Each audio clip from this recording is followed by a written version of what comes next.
Hello and welcome to Through the Bible with Les Feldick. An Oklahoma rancher and farmer, Les Feldick has been teaching homestyle Bible classes for 20 years in Iowa, Oklahoma, and Texas. Les Feldick's unique style of Bible teaching has made the books of the Bible come to life. When Les is teaching, it's so interesting that people say time just seems to fly by. And now, here is Les Feldick. Let's get right back into 1 Corinthians chapter 1, and hopefully we'll get well into maybe finish chapter 2 today. But again, we like to welcome our television audience, and we always like to let it be known that we're just an informal Bible class. We do not adhere to any particular denomination. We just want to teach the book, and we feel the Lord is blessing it with that approach. And as I've said so often, I'm not here to criticize or chastise anyone. But the name of the game is, what does the book say? And that's almost catching on, as well as my flip side and faith plus nothing. You know, some of these things are really catching on. And so this is all we want to do, is just see what the book says. And as I've also said so many times, you'll be surprised how many times people say, well, I thought this was in there. Well, they may have thought, but it isn't. So it's just as important to realize what is not in the text as what you may think is. All right, so let's pick up where we left off then in our last program. That'd be verse 27. We'll run over it once more. Remember, I left you off with Moses and how God had to take him out to just a lowly sheep herder, and then he could use him. All right, verse 27 then. But God hath chosen the foolish things of the world to confound the wise. And God hath chosen the weak things of the world to confound the things which are mighty. You get that? In other words, when Paul came again to Mars Hill, he was just a weak vessel in the eyes of those philosophers. He was a babbler. But yet, Paul shook him up. And Paul is remembered to this very day. Mars Hill, when you get over there, there's the plaque. They don't refer to those philosophers, but it was Paul. And so God was the winner once again. All right, now then verse 28, continuing on to that same thought. God uses the base things of the world and things which are even despised, things that the world ridicules. Those are the very things that God uses for His glory. And He has chosen them, yea, and things which are not, to bring to nothing things that are. Now, I think the average reader just reads that without getting the impact of it. What does Paul mean when God says, or when he says that God will use the things that are not to confound the things that are? Well, it's this same line of thought. The very things that the world isn't even aware of. They're nothing so far as the world is concerned. They have nothing for their credentials, and they are nothing in the eyes of the successful world. But yet those are the very things that God uses then to confound the high and the mighty. That's His way of doing it. All right? Verse 29 is the reason for all, which seems contrary to logic. Why shouldn't God use someone who has all the talent in the world? Why shouldn't God use someone that has a tremendous IQ? Why shouldn't God use someone that has a whole background of wealth, millions and maybe even a few billion to send them on their way? Why shouldn't He? Why didn't God use Moses when he was the second man in Egypt? Well, this verse gives it all. That no flesh, that no human being will ever glory or brag in God's sight. God won't have it. And so consequently, He will not use people with seemingly all the right credentials. Because then when they're successful, what would they be prone to do? Look what I did. I always have to remember the first time Irish and I were in Israel. It was clear back in 75 and 76. And Israel, of course, had just come out of the Six-Day War. That was in 67. And in that 7 or 8 year period of time, they had already made tremendous headway. None of the superhighways like you see there today, but they had a lot of blacktop roads. There were a lot of new hotels going up, and the place was prospering. We came out of the hotel dining room that one evening, and this gentleman approached us, and he says, "You're Americans, aren't you?" Well, I suppose that was obvious, but he spoke perfect English. And so we come to find out that he had been raised and educated in Boston, but had immigrated to Israel. And so he said, "What do you think of our little country?" And I said, "Well, it's just unbelievable. Just 7 days after that devastating 6-day war," I said, "all we can say, it's amazing what God has done." You know what his answer was? God didn't have a thing to do with it. We did it. Well, you see, that's typical. That's typical. God didn't have anything to do with it. We did it. Oh, no, they didn't. They may think they did. And even Israel today, they may think they've accomplished it. But without the sovereign God, they never would. And the same way with America. America wouldn't be where we are without the grace and the blessings of God. But the point here is God does not use gifted, wealthy, intelligent human beings because they'd be prone to brag. Come back again to Romans chapter 4. Even Abraham, great man of faith, the great man who was able to wait years and years for the promises to come to fruition. Yet, it was faith plus nothing. It wasn't that Abraham had accomplished so much.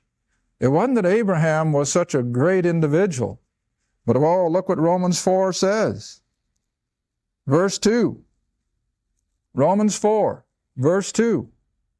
"For if Abraham were justified by" what? Works. Now what does that mean? By what he could accomplish.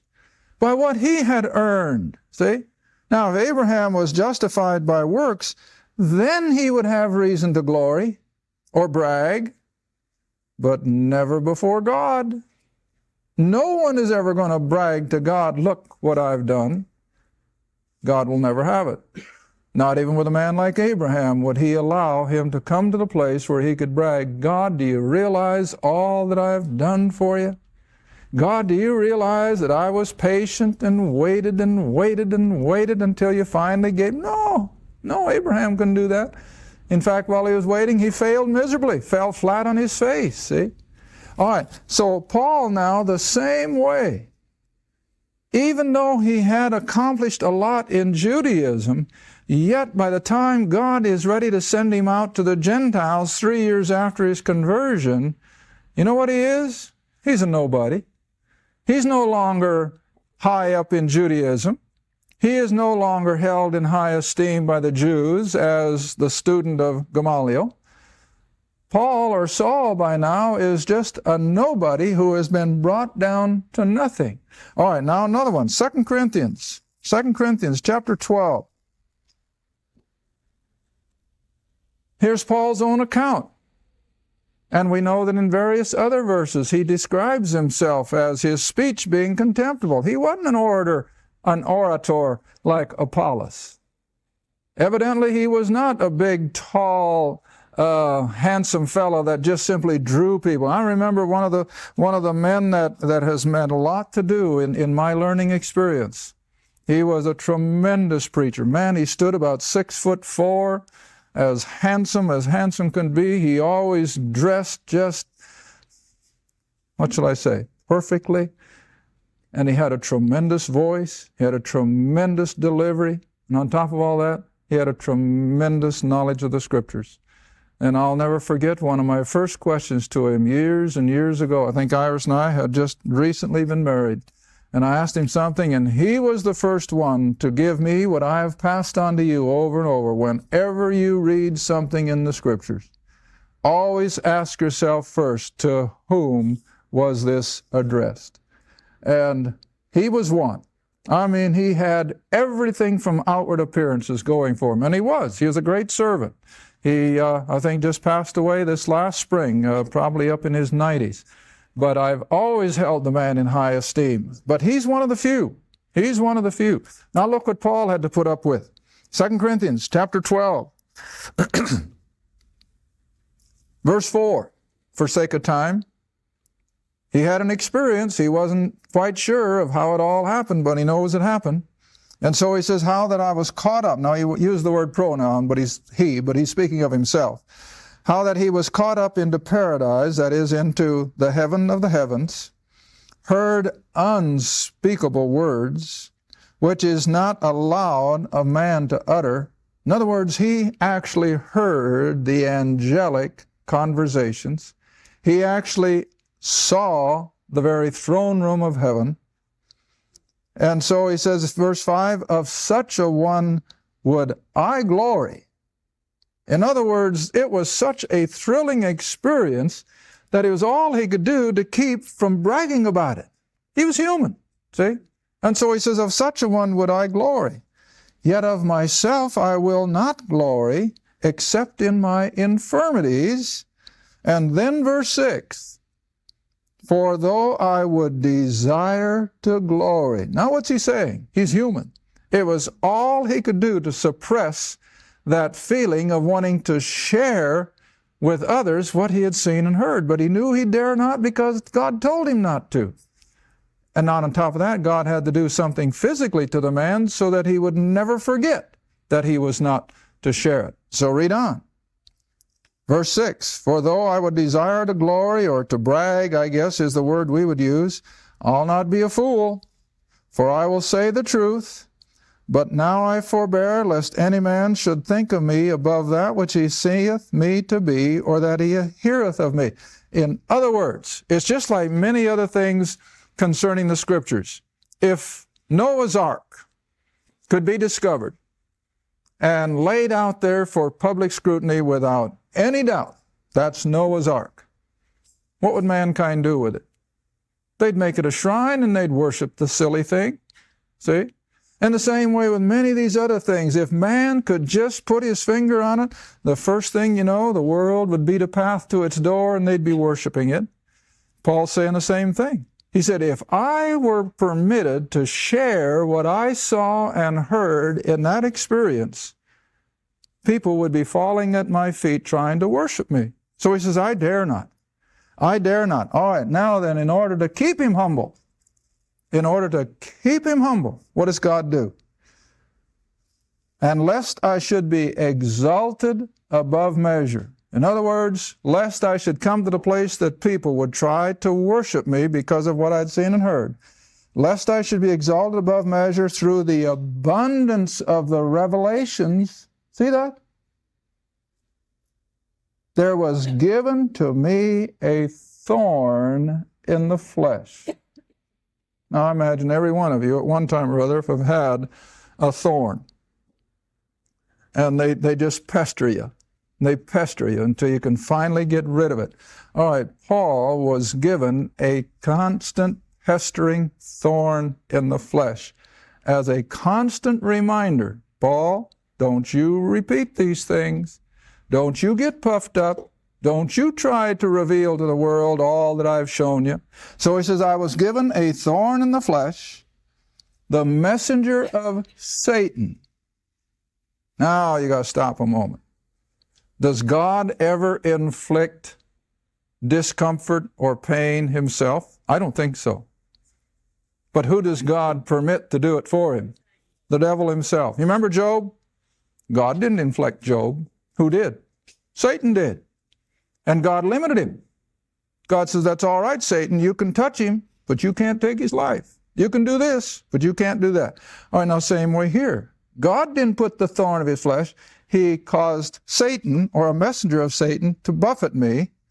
And here again is the reason. Lest I should be exalted, what? Above measure. In other words, Paul is saying, this was all done to me to remind me that I'm not who I'd like to think I am. I'm still a nobody. See? And that's what every one of us are. In ourselves, we are a nobody. But, flip side is, in Christ, then what? We become somebody. Absolutely. Okay, come back to 1 Corinthians. Verse 30. But Paul says, of him are you in Christ Jesus, who of God is made unto us wisdom and righteousness, sanctification, and redemption. What else could any man hope for, or any woman? Now here again, the world thinks this is foolishness. The world thinks to have the assurance of redemption is just so much foolishness. The world certainly doesn't want any part of sanctification and holiness. That's just not their bag. Always have to remember a dear lady that started asking her neighbors to come to a Bible study, and they just said, hey, now wait a minute, we're not into that stuff. Well, that's typical. And I told her, I said, don't be shocked. I said, I could have told you before you ever asked that that's what you're going to get. All right. But verse 31, that according as it is written, and again, he goes back to the Old Testament. In Jeremiah, I think it is, according as it is written, he that glorieth. Now remember what word I'm using for glory? Bragging. See, boasting is the word Paul uses. That according as it is written, he that boasteth or braggeth or glorieth, let him only glory in one area. And what is it? The Lord. Without him, we're nothing. Absolutely nothing. None of us are. But in him, in his power, none of us have any idea what we can accomplish. We can shake this old world to its bootstraps if we would just step out by faith and do it. All right, now let's move on into chapter 2, and here we come to this concept which I told you one commentator mentioned concerning the Corinthians, that it was based on the various wisdoms. The wisdom of this world set up against the wisdom of God. All right, now Paul again is using himself as an example, because he is the prime example. And I, brethren, when I came to you, now watch this, I didn't come with excellency of speech or of wisdom, declaring unto you the testimony of God, for I determined not to know anything among you save Jesus Christ and him crucified. In other words, Paul didn't come to Corinth and come there to the Bema seat, which in Corinth was sort of like the town square, and where all the philosophers would get up on the stage and begin their philosophy. Paul didn't come with all the knowledge of the Greek classics, Homer and Plato and all that stuff. That didn't count anything with Paul. He didn't even, I don't think he even rehearsed all his knowledge in the Old Testament. Oh, he could have. But I don't think at Corinth, this wild, wicked Gentile city, God even permitted Paul to use his Jewish background. But he comes on and he only has one message. And it's the message that's almost forgotten today. Very seldom do you hear it, plain and simple, that the gospel is that Christ died for the sins of the world. That he died for me and that he died for you. We don't hear that much anymore. Oh, it's circumvented. They come close. I remember years ago I went to a funeral of a neighbor lady, and the only reason I wanted to go was I had heard that this particular church had a tremendous preacher, and I wanted to hear it for myself. And he had a tremendous sermon. And he brought that whole huge church full of people, many of whom I'm sure had never heard the gospel. And with a tremendous opportunity of letting hundreds of people hear the simple message of salvation. And after that great, what shall I call it, eloquent sermon, just as he came to the threshold of the plan of salvation, what do you suppose he did? He dropped the ball. Just simply dropped it. And I just came away crestfallen. I thought, now how in the world could a man as eloquent and known to be a great preacher bring a great crowd of people to the place where all he had to do was now preach Christ crucified? And he blew it. And listen, that's happening all too often. I don't say all, but I say all too often. And here is where the apostle is making it so plain that even though he was in a city that was all hung up on philosophy, oh, if he could have come in there, yes, and quoted Plato and all the other ancient Greek classical writers, he would have had a crowd pushing around him. But he didn't. I'll never forget years ago, a gentleman that I was instrumental in bringing out of almost the same kind of a background. And he came up one day and he said, Les, he said, if you could just heal people, you'd have thousands coming to your meetings. I know that. I know that. But you see, that's not what Paul did. Paul didn't come announcing a great healing meeting. Paul didn't come saying, hey, we're going to philosophize, we're going to deal in the classics today. What did he do? He just pointed the finger at them and he said, you're sinners. Christ died for you. He loves you. Believe it. And what happened? Hey, he had an assembly of believers. Oh, carnal. They had a long ways to go. But he calls them my brethren. I don't care what anybody says. He calls them my brethren. And as we saw in the first program, when you got to verse 7 and 8, if the Lord should have come that day, they would have all gone. Not just part of them. They would have all gone. All right. Now then, verse 3. And he says, I was with you in weakness and in what? Remember the lady I told you about a little while ago? She'd go up to the door and knock. She said, my knees were shaking and I was shaking with fear. That's typical. I said, don't be alarmed. That's typical. So was the apostle. He lived in constant fear of how would he be received? What will they do with my preaching? What are they going to do with me? Boy, and he lived to find out what a lot of times they did to him. They beat him. They threw him in prison. They dragged him out as dead.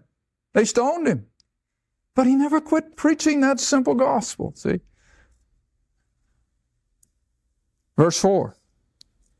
My speech and my preaching was not with enticing words of man's wisdom, but what he did speak was in the demonstration of the Spirit and of power. Like I said a little while ago in one other place, we won't take time to look it up. Speaking of himself, he said, they say his speech is contemptible. In other words, maybe he didn't use the most perfect Greek grammar. I don't know. But there was something about it that he was not a polished orator like Apollos or like some of the other Greek philosophers. And he had to overcome that. No, he didn't. The Spirit of God did. And it's the same way with every one of this. You may drop a word to someone, and you may think it'll never amount to anything. But you know, I always have to think it's BC, isn't it? When he puts the little message in the bottle and he throws it out in the ocean, and everything goes away, and then pretty soon here it comes back. Hey, listen, that's us. That's us. All we have to do is plant a seed once in a while. And just like old BC's bottle, it's going to go out, it's going to accomplish something, and one day it'll come back. Maybe not in this life, but you're going to find out about it someday. All right? Verse 5. That your what? Faith. Not all their works yet. He wasn't too proud of that. But he was proud of their faith. And you know, I think I can identify with that. Oh, I meet people now that have heard our program. They've become believers. I don't know how far they've advanced in their Christian walk, but just to hear them give the testimony.